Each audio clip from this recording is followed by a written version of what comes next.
Toby, Chairman, Your Excellency, Vice President, Chairman of the National Democratic Congress, and executives of the party, Executive Director of the Rawlings Foundation,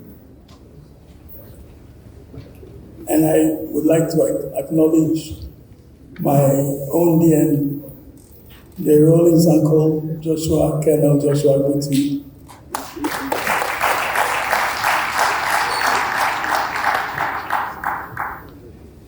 Comrades, friends, even enemies. Good evening. I'm honored by the invitation to deliver the keynote speech for this event. It's appropriate that we gather for a reflection on the legacy of President Rawlings. We do not gather, if I may say so, and I think others have said the same, we do not gather out of nostalgia about the past or to idolize an individual. He himself would not have tolerated such approaches to this event. Our commemoration is because the Rawlings legacy is important for the nation, especially to the youth. It is important as an inspiration for the future,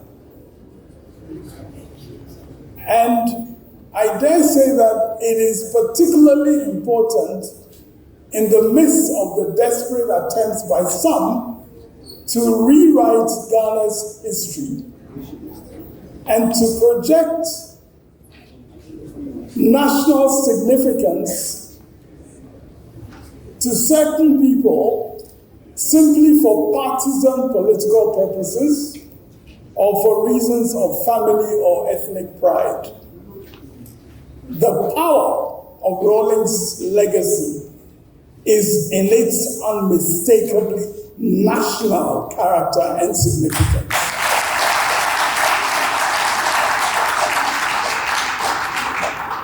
I'm glad that my address has been preceded with reflections of other comrades, and also some important analysis by Toby Chairman, who announced that he was not a revolutionary, but soon said Aluta continued.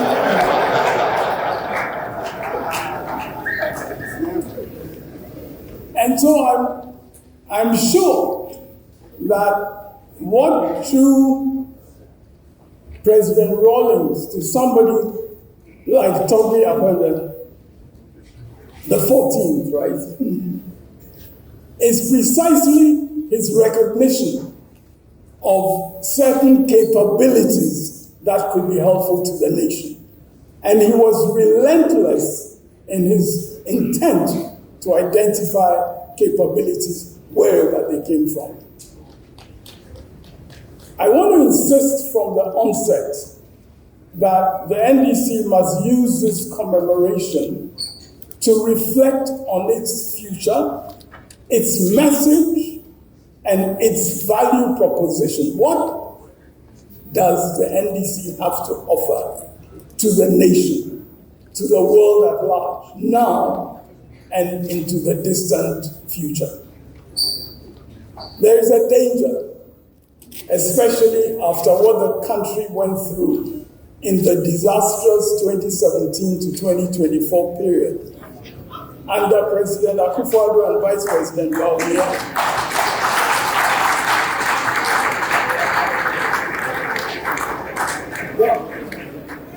There is a danger that we lower the bar of what the nation expects of us in the NDC, and that we aim to be just a little better than the previous government.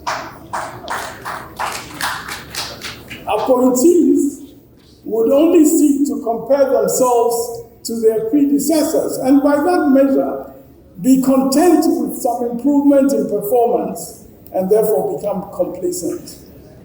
May I say without hesitation that this would be both an affront to the people of Ghana as well as an affront to the illustrious traditions of the NDC.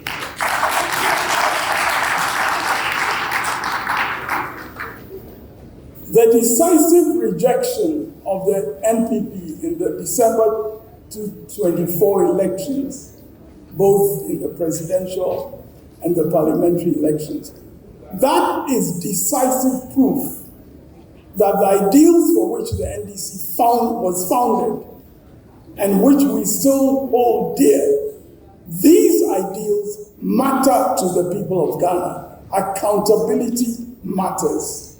Standing resolutely against corruption matters. Flight Lieutenant Rawlings,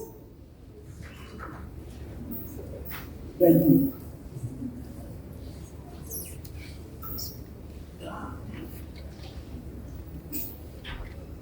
A young pilot in the Air Force, only 31 years of age, on 15th May, broke onto the national scene boldly, seeking to bring an end to years of national decline and to initiate revolutionary transformation. I invite young Ghanaians, particularly, to pay attention and draw some lessons for their own lives. The attempts of the young Air Force pilot to shake up the corrupt and incompetent military regime was put down by the military hierarchy. And he was then put on trial before a military tribunal in Burma Hall, in Burma Camp. The mood of the nation at the time, especially amongst the other ranks in the military and young officers, was clearly on his side. The trial only heightened the magnetic pull of the personality of Flight Lieutenant Rawlings, especially as he took responsibility for his actions in the statement he gave to his interrogators after his arrest and detention. The highlighting of some of his comments about the state of the nation by the Director of Public Prosecutions in the opening statement at the trial only endeared Jerry Rawlings more to the country. So it was that in the early hours of June 4, 1979, some of the other ranks and a few young officers rescued Rawlings from his cell while awaiting the continuation of his trial. And the Armed Forces Revolutionary Council came into being.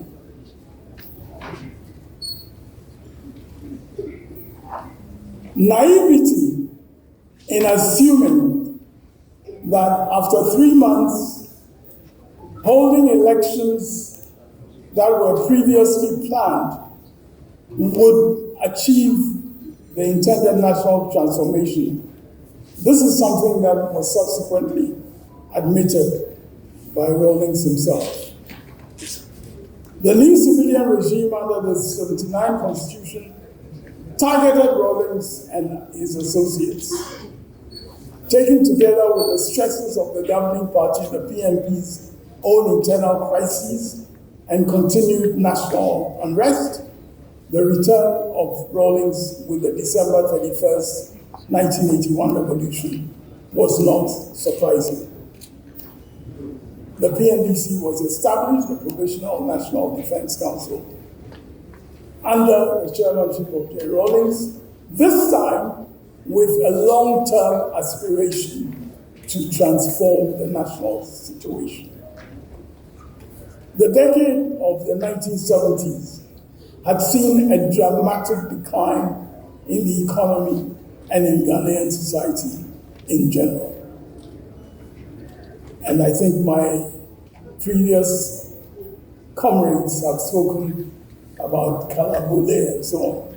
But a simple index of this decline was the plummeting of cocoa production. This was as a result of the lack of incentives to the producer, the farmer. While world market prices for cocoa were reaching their peak in the late 70s, 1970s, production in Ghana reached less than half of the historical high. More significantly, the share of the farmer in the revenues from cocoa exports was as low as 26% of the world market price, and cocoa producer prices were reduced in real terms to about 15% of the level attained in 1963 in the First Republic. So the key elements of the economic recovery program initiated under J. Rawlings from 1982 were expressed in terms of an aspiration towards attaining what he called true democracy, both through economic empowerment of producers, mainly rural-based, as opposed to rent seekers, mainly urban-based, as well as a political evolution that gave power to the grassroots. Democracy was seen by Rawlings as involving not only political processes of elections, but more importantly, implementing economic policies that gave increasing recognition to the real producers of the wealth of the nation. In Rawlings' words, a parasitic urban minority, as he called it, and not the rural producers generating the foreign exchange, were the beneficiaries of that economic system. So, increasing the share of the farmer in revenues derived from the export of cocoa, for instance, was conceived by him as a commitment to economic democracy.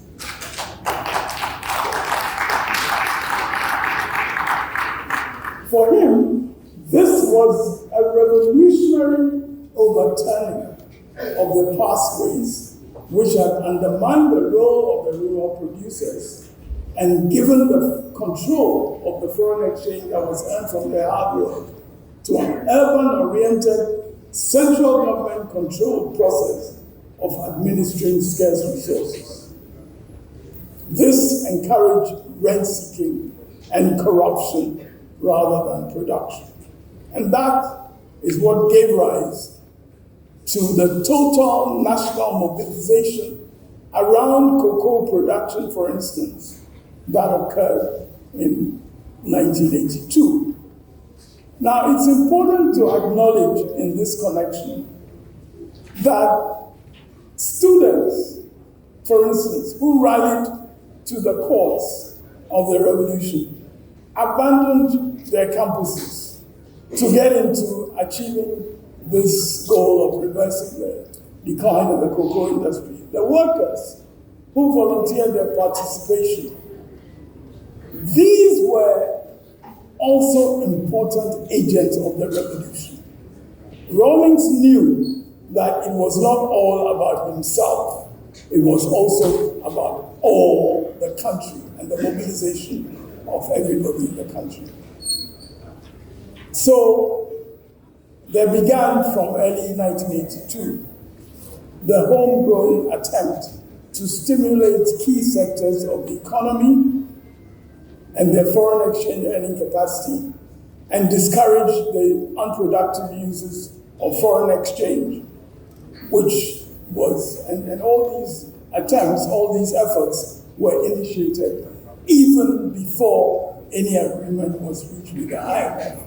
So when you hear in Diane Sawyer's commentary in that 60 Minutes program, when you hear the impression being created that this was all the IMF dictating to the Ghana government and so on, or Ghana becoming some kind of a pupil of the IMF, that is really not the case, as I will explain a little bit more.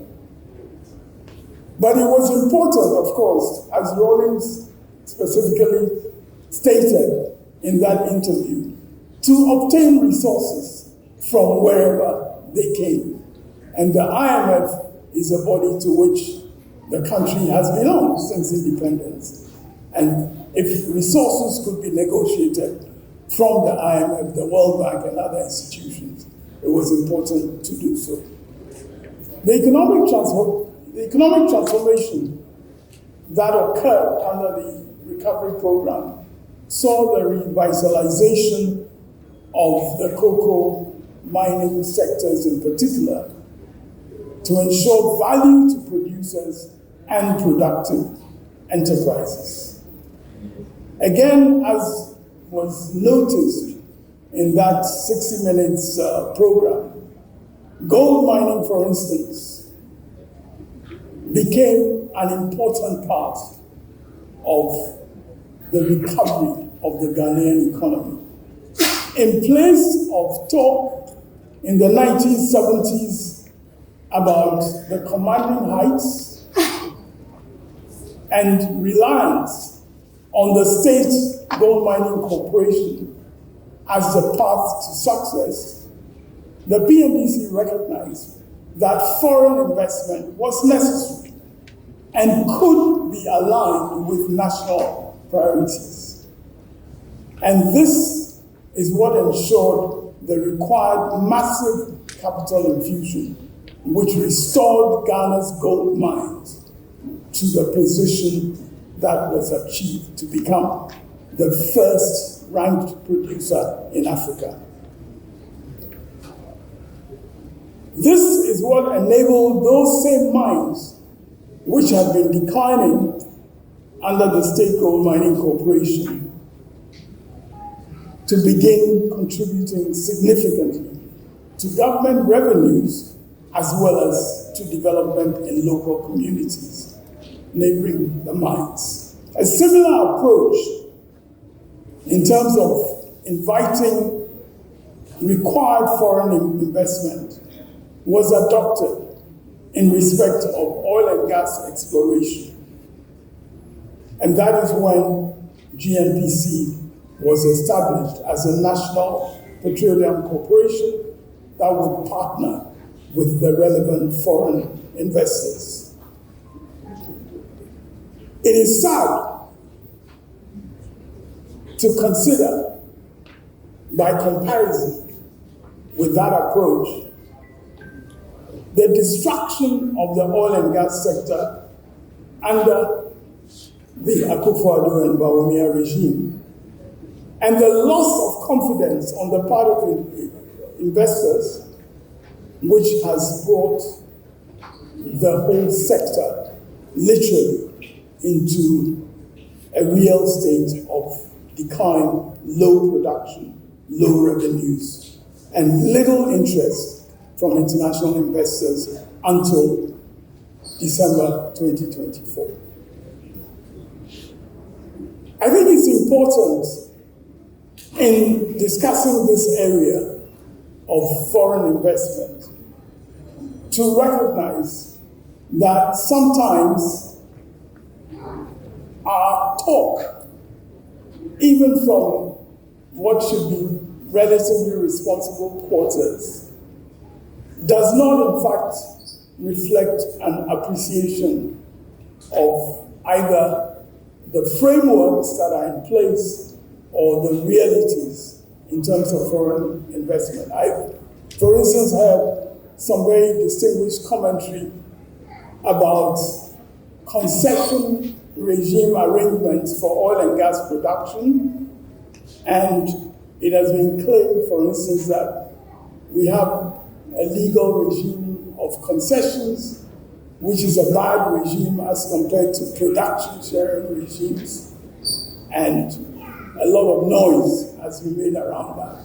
Unfortunately, none of this appreciates the amount of disciplined work that has been involved, both in creating the frameworks for investment as well as in negotiating the detailed arrangements that have worked for this country. I want to make a reference here, for instance, to the renegotiation of the VALCO agreement.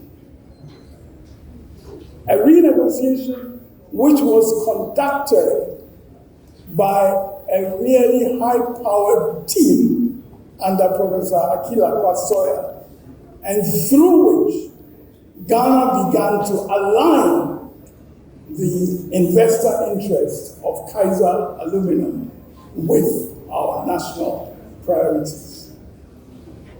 Now, it's again significant to recall that it was in this context that Ghana also undertook its national electrification program, because Ghana determined that it was not satisfactory to commit so much of our hydroelectric power resources just to the Volta Aluminium Company. Ghana now decided under Rawlings that extension of electricity to the north of Ghana, for instance, was an important priority.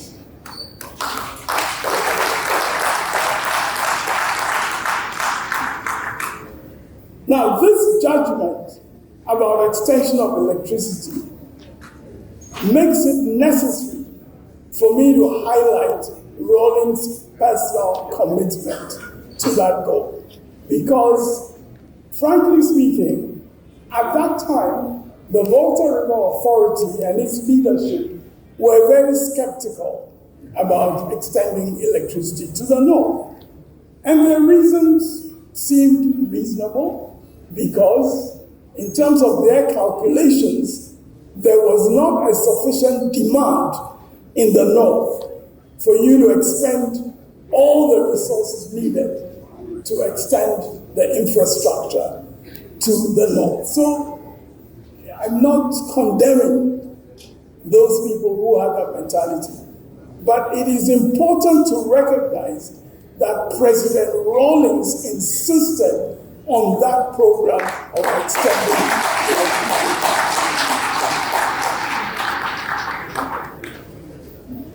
In a similar manner, we have to acknowledge the role of President Rawlings and his personal commitment to the transformation of the telecommunications sector in Ghana.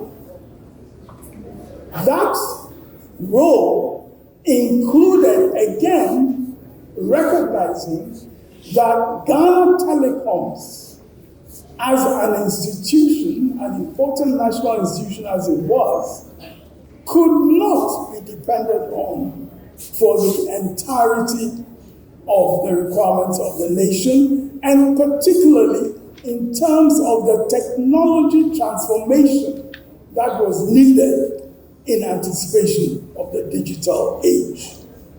So digital technology development, as we experienced in the telecoms transformation, was again an important legacy of J. Rawlings.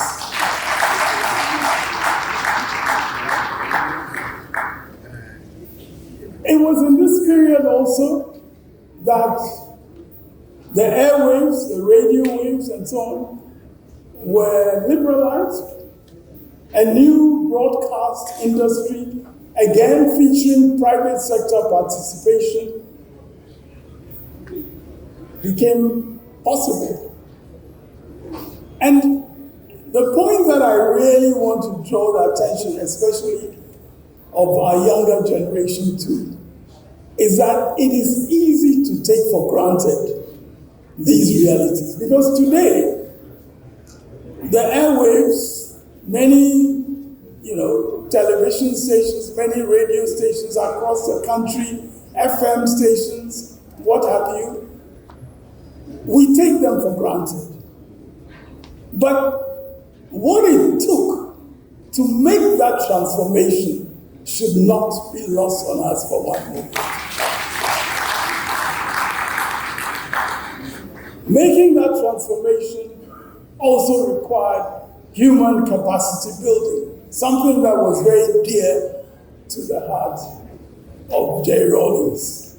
And I know that it's something that's also very dear to the heart of our Vice President. So education sector reforms were launched in that period, which began to shift the structure of our educational system and to expand access to education in the country.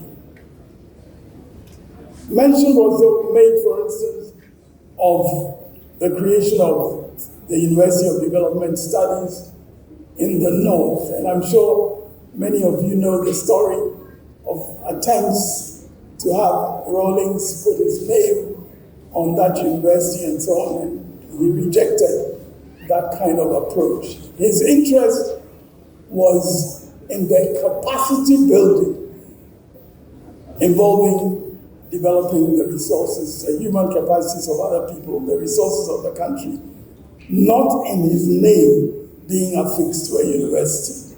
Other people might prefer it differently. They want their names instead of the real revolutionary development of human capacity. The December 31st revolution highlighted the importance of grassroots participation, with committees for the defense of the revolution being initiated at all levels of society, including workplaces. The economic reforms were paralleled by structured political reforms, with the introduction of district assemblies throughout the country, even ahead of the re-establishment of a national level assembly. Mention has rightly been made of the directive principles of state policy in the Constitution that took their origin from the directive principles of state policy, which were expressed in the PNDC's supplementary provisions to their proclamation. They were expressed as the basic framework for the exercise of the powers of government. And those included important ideas such as a basis of social justice and equality of opportunities is to be established, particular attention being paid to the deprived sections of the community and to the reconstruction of the society in a revolutionary process directed against the previous structures of injustice and exploitation. Respect for fundamental human rights and for the dignity of the human person are to be cultivated among all sections of the society and established as part of the basis of social justice. Corrupt practices, exploitation in its various forms, as well as abuse of power are to be eradicated. National integration is to be encouraged and discrimination on the grounds of ethnic origin discouraged. A spirit of loyalty to Ghana, overriding sectional, ethnic, or other loyalties, is to be cultivated among the people of Ghana, which is why General Mosquito's story about the researcher on unity is extremely appropriate.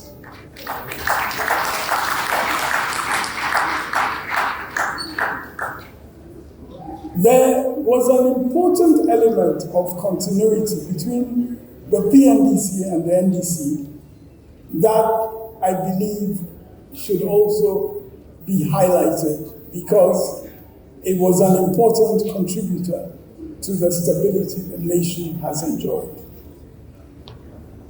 From the PNDC period, there were critical roles played by civilians under Rawlings.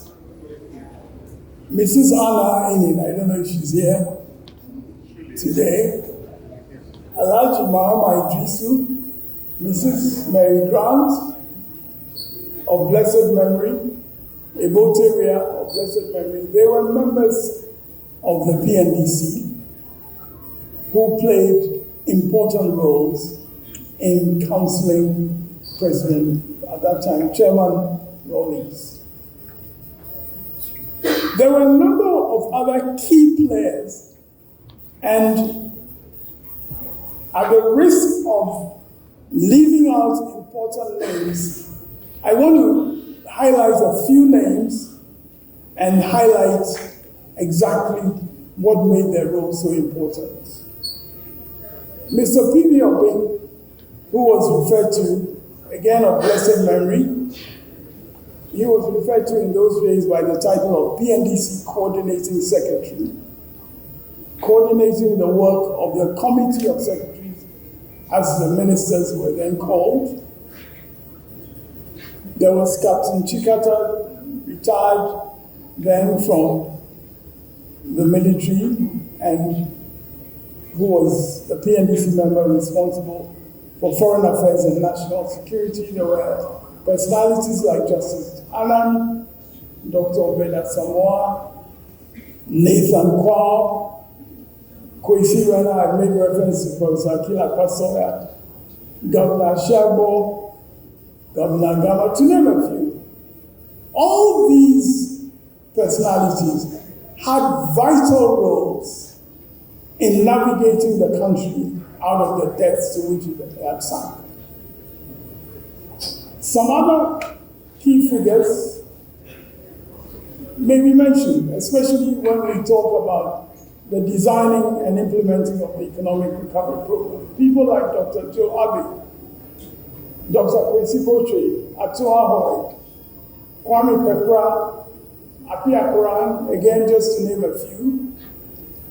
And of course, when we talk about national mobilization, decentralization, people like Kofi Totobikwachi, Kwame Nahoe, Mudu Yaya, Samigawa, Guzitana, among others, were also key figures over the period. Essentially, I dare say that this was a movement of young people, mostly in their 30s and early 40s, dedicated to changing the trajectory of the nation and improving the well-being of citizens.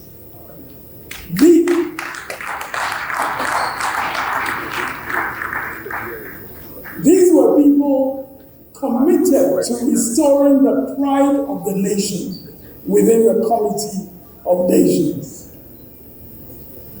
It's interesting to observe the continued commitment and dedication of some of the young people of those days, like the Speaker of Parliament, Alban Bagbin, former Speaker and now Chairman of the Council of State, Doa Jao, Presidential Advisor on the 24-hour economy, Guzitana, and all of these continue to give of their best to the nation from those early days in which they became familiar with the task at hand.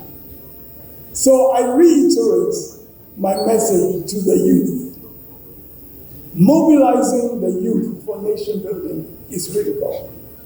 And Jerry Rawlings showed the way to inspire and mobilize young people.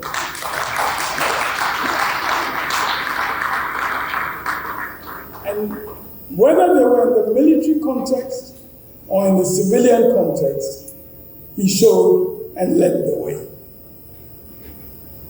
Dedication, hard work, smart thinking, teamwork, which he referred to himself in that interview, were required. And so, cadre formation countrywide is how Rawlings uncovered talents across the nation, including the talents of our current party chairman, as well as many others.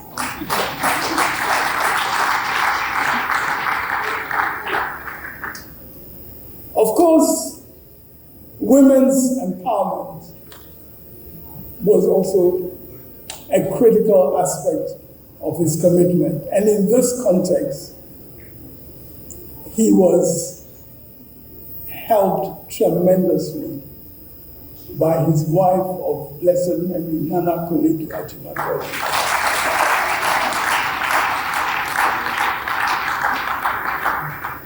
No one can underrate or undervalue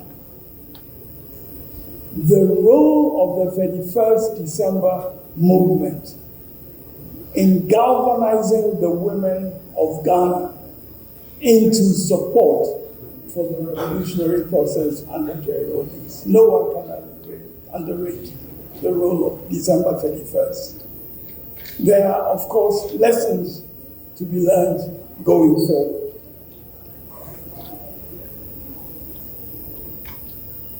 Throughout all of this, Rawlings avoided the personalization of leadership.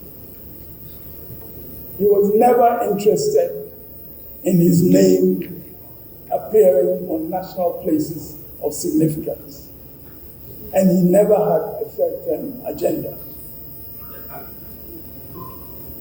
On the international stage, as I mentioned, there was the restoration of Ghana's place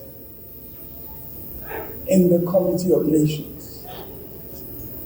Ghana's respect amongst the international community, especially on the continent of Africa, was extremely high. And this was a period in which South Africa, for instance, benefited from the solidarity of Ghana in the struggle against apartheid rule and the establishment under Mandela of a new South Africa. The ending of the civil war in Liberia and the peace that was brought about was also very much through the efforts of Flight Lieutenant Jerry Rawlings, from the time of the PNDC through to the NDC era. This was also a period of strengthened relations between Ghana and the African diaspora, African Americans as well as those in the Caribbean. And some of you may remember that Emancipation Day, an important celebration for those in the Caribbean, became a significant historical event in Ghana also. There are many achievements of Rawlings at home and abroad, but perhaps the most important achievement, which consolidates his legacy, is that he drew into the service of the nation the dedication and commitment of some of the most talented and patriotic Ghanaians of his generation.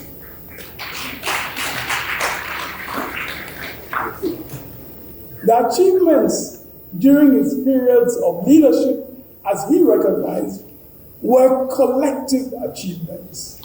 Though one must never forget his dynamic and courageous leadership that made the collective work possible.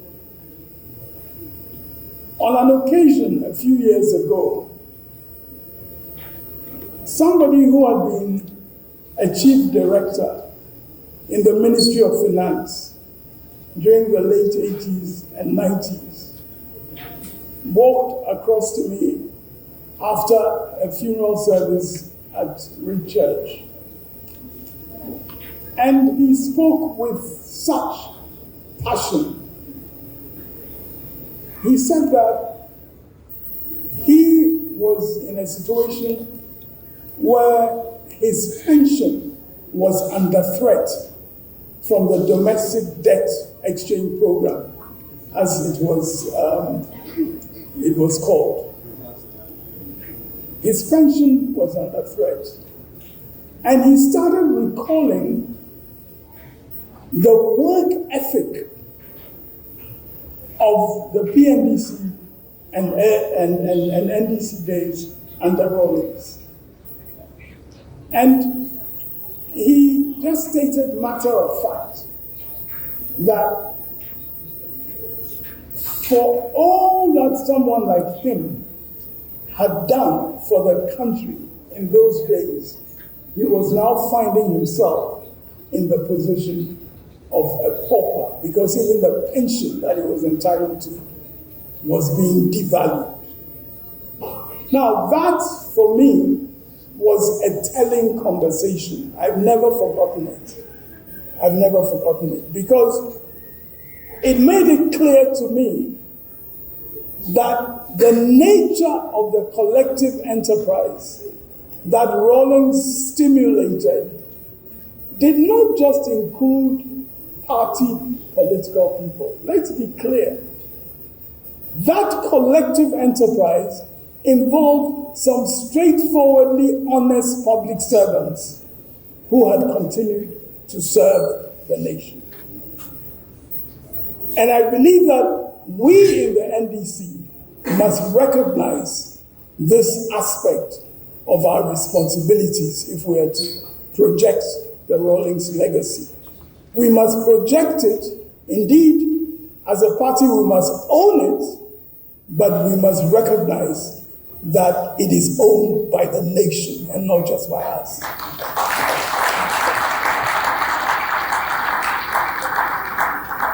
The Fourth Republic, which was inaugurated by J. Rawlings, has provided the longest period of stable constitutional democratic order for the country. And we in the NDC must be proud of it, we must guard it jealously, but we must not take it for granted, especially when there have been signs of increasing loss of confidence in politicians by ordinary citizens. Within the ranks of the NDC, we must hold each other accountable to our ideals.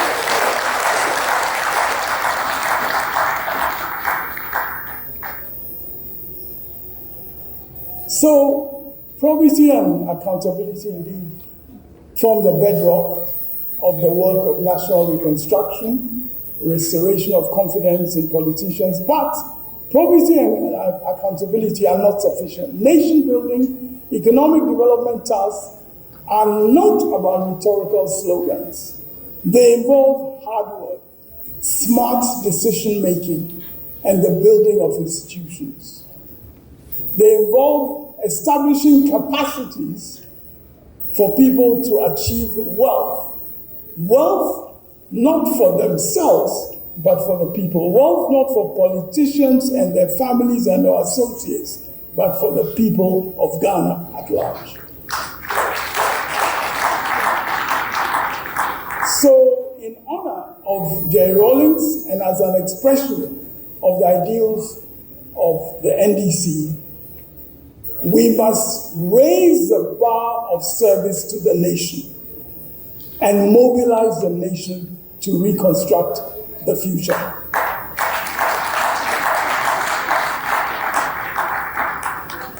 Never again the disaster of 2017 to 2024 for Ghana.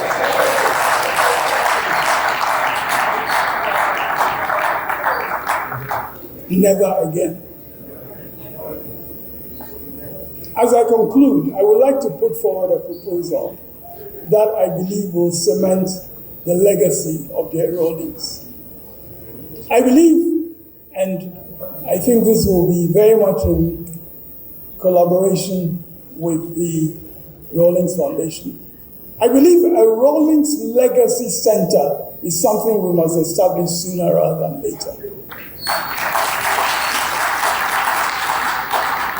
That center will enable us to gather together the kind of information, the kind of speeches that we have been giving, the kind of factual record that we have been providing about his time in office. It will also enable us to celebrate his wife, Nana Konadu, and all the other co-actors with them during that period.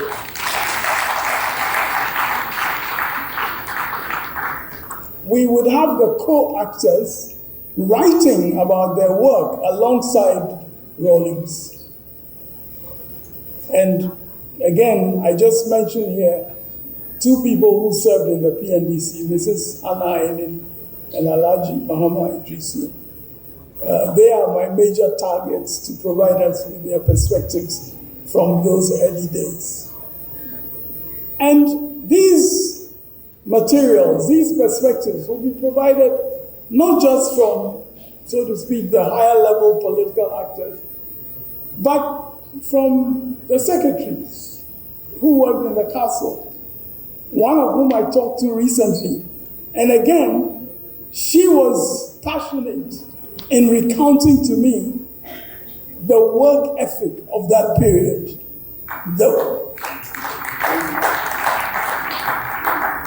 And she was passionate in recounting that the leaders set the pace.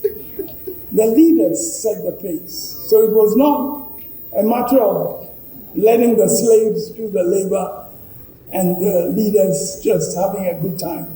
The leaders set the pace. So these materials that I'm talking about will also include perspectives of workers, of soldiers, people who worked with Rawlings, providing their recollections, and so on. Indeed, even some of the participants in the revolution who turned against him at some point can also contribute to these recollections, because then we can understand why they took a different path, and we may even learn whether they have begun to acknowledge that the path that Rawlings took was a right path for this country. So this will be a center for the continued recording and updating of the nation's history. And the value of that would not only be for research, but also for cadre formation for national transformation. I have a message to the children. Your responsibilities to uphold and advance your father's legacy, especially within your generation, are profound. Let me say that again to the children. Your responsibilities to uphold and advance your father's legacy, especially within your generation, are profound. Zane, as your mother called you, you are now on a Pan-African and international stage where you belong.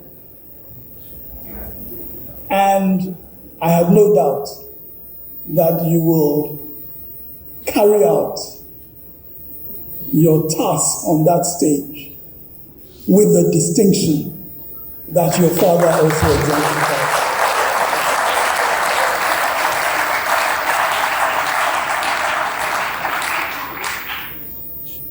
And I know that Santua,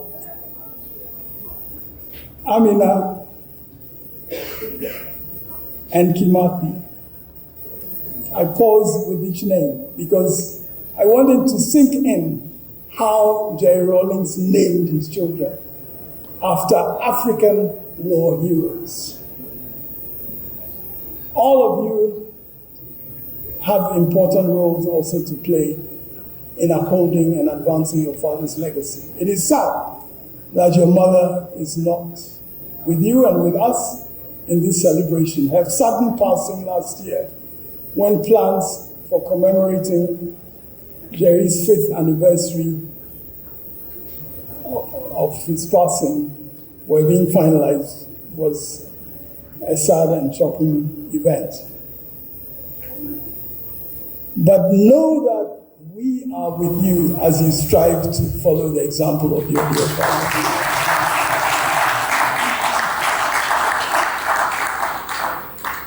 We are with you and with your children and your and their generation to advance that legacy for the benefit of our dear nation.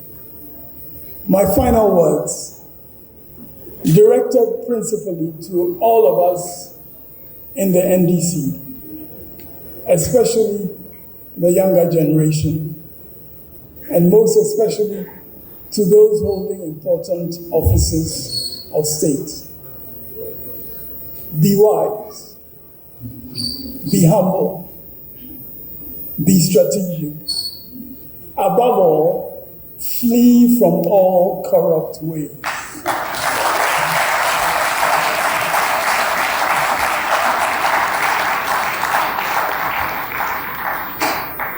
And maintain the confidence of the people of Ghana. That is how to celebrate Jerry John Rawlings, honor his legacy, and serve the Ghanaian people as he did. Thank you very much.